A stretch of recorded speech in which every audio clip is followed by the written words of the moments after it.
กับสบายดีพ่อแม่พี่น้องสบายดีป่าลุงFCทุกท่านเนาะยินดีต้อนรับเข้าสู่ช่องแม่น้องเดือนพี่น้องจ้าผูกแขนน้องดีแท็กลูกทรายโกกเจทรายเด็ก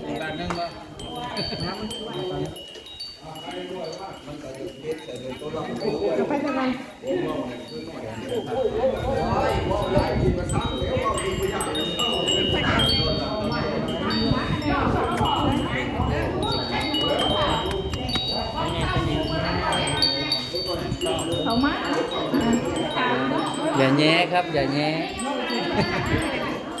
อย่าแย่บ่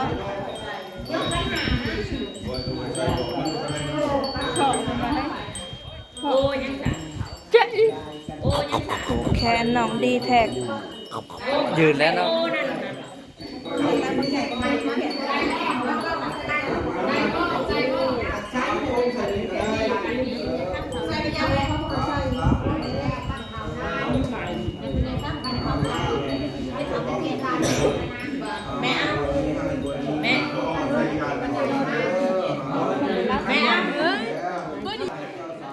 ตำจนแหกโค้งตำไปให้ผม ตำข่อยนี่แล้วจนอันโดนจางเราเคยคนตำคนคนตำคนนอน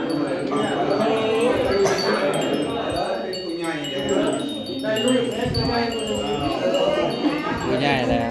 บ่แม่นน้อยผู้ใหญ่แล้ว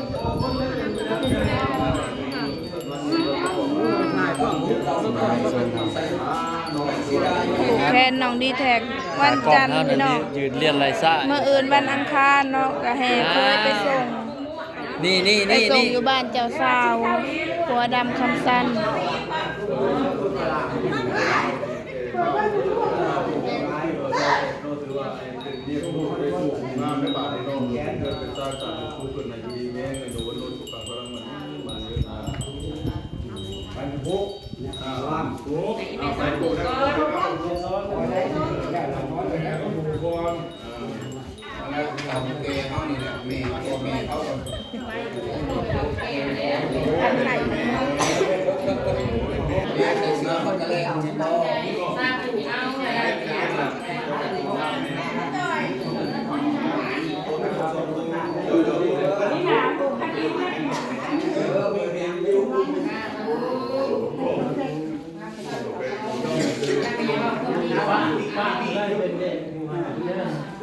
ป้าใส่มือหนึ่งก็เลือกใส่พวกมือป้าใส่พวกมือป้าส่วนลูกเนี่ย50,000ป้าโอ้ยลุง70,000ก็ได้น่ะ120แม่นเป็นพันเป็นยากลูกว่าเป็นพันนี่อยู่กูเป็นอยู่บ่ดีเลยเลิกงามยามดีมันนี่นี่น่าเนี่ยปีใหม่เอาเข้ามาคนงามเลยไปคอยไปแล้วไปเลยบ่ได้ไปเผาคนงามเขาไปเลยย่าลูกเสือสีแดงเนาะมันลูกกันสีแดงได้ทำอ้าวลูกกันสีแดงไหนมีแต่โบเช็ดนะจ้ะเอาเลยบ่ค่อย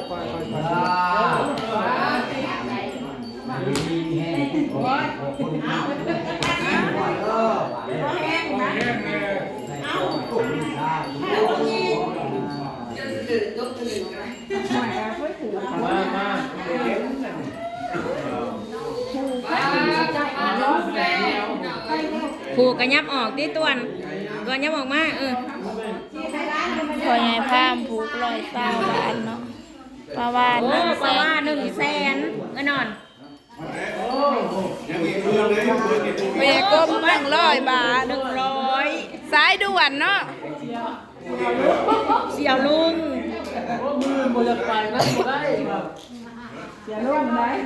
ถ่ายคลิปอยู่ผูกหลายๆเนี่ยเด้อผูกแล้วจังยืมเอา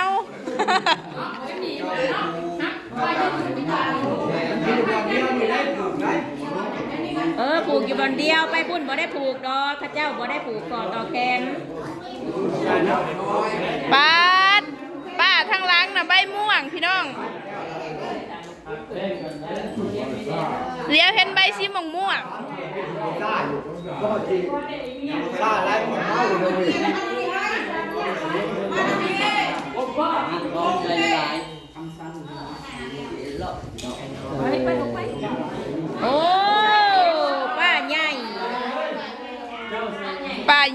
ม่วง ป้าใหญ่ป้าใหญ่เลยเนาะ มีซองอะไรหรือแบ่งกันเลยมือนี่ก็เป็นแท้เล่าแล้ว ช่างพ่อก็จะปากใบใหญ่อะไรจ้ะ เพราะคุณแล้วมี พ่อ ว่าไปนี่ 600ได้คนเดียว ไม่ป้าใหญ่เลยเนาะเออ เดี๋ยวมาต่อคิวแล้วมืออื่นผูกแขนเฮากันใบม่วง เฮ้ย แม่น มาเขาบอกแต่ใบม่วง บอกแต่ใบม่วงเด้อ ใบแดงเขาบอก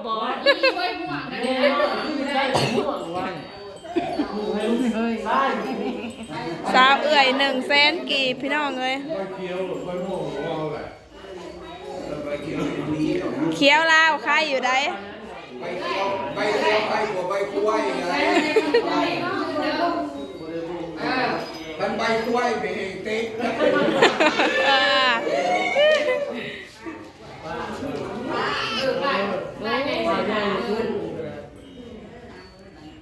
ปัดตัวเนี่ยถูกเลยตัว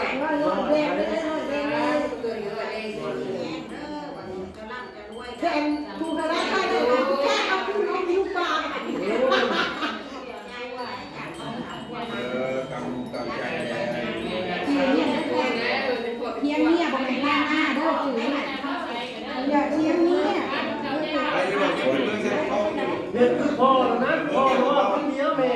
แต่ไหนเขาเอา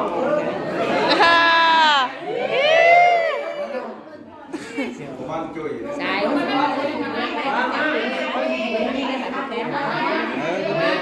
ต่อไปมด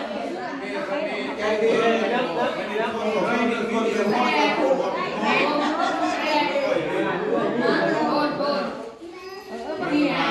โอ้เสียวเลยมันคือเป็นมั่ว แ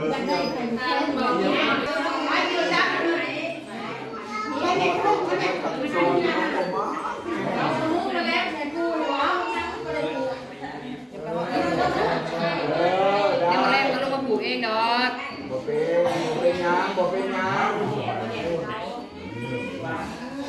ใบม่วงใบเขียว ปาโถบ้านมันจะปลูกน้ำมันในบ้าน มันติ้นไปแต่ปลูกได้สนองกันแนวนี่ จะ อันนี้ก็ยังเก็บ น้ำมันกันมาหำบ่ปลูกก็น่าจะเป็นน้ำต้มน้ำกันคนละตัวเป็นอย่างเสียก็ลงมากรอกได้จนแบ่งกัน ไป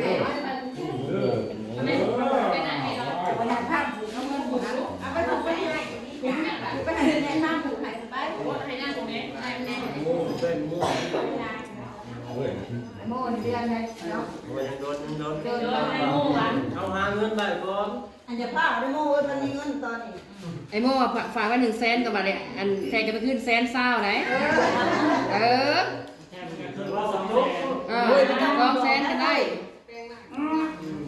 คันเทิงแหนกออกดอกไปหนา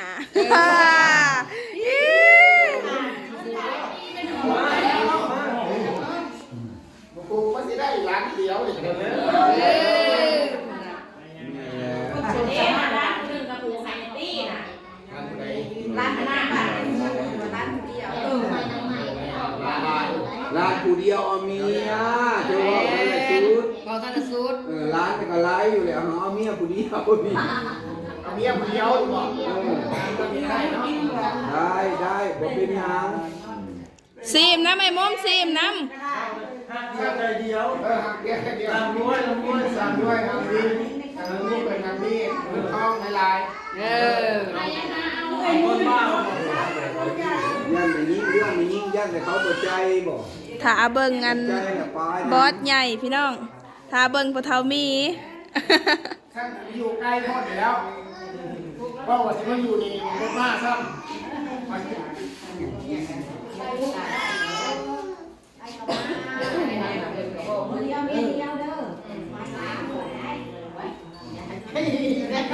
เป็นหัวแก่เมียสี่หัวยิ้มเมียแซว หัวหนึ่งเนี่ยหนึ่งหุ้นกันจะเป็นซองคือเก่ามาแล้ว คนเจียวไม่เป็นตะเกียบ ไม่มันจะได้กินสากกับเพื่อนผัวและคะแนวนะ เ แม่ตาบ่ยังแสบตา ยังเปลี่ยนสูตรด้วย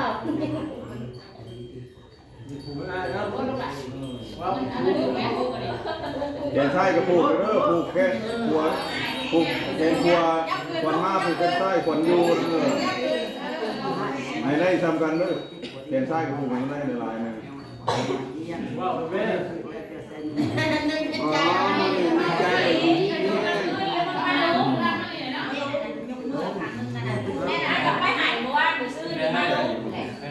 อ้าวเลย เอากระ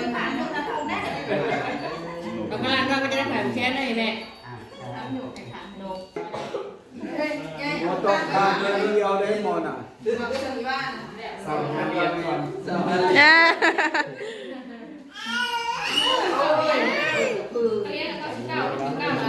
ใบสีเขียวพี่น้อง100,000 กีบ มีเดือนถูกแล้ว ยัง จับกล้องให้ครับถูก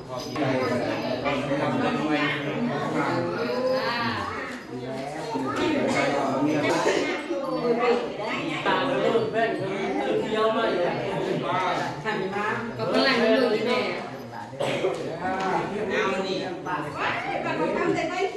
ขอน้องมินนี่พี่น้องเขาไปผูกแล้ว100,000 กีบ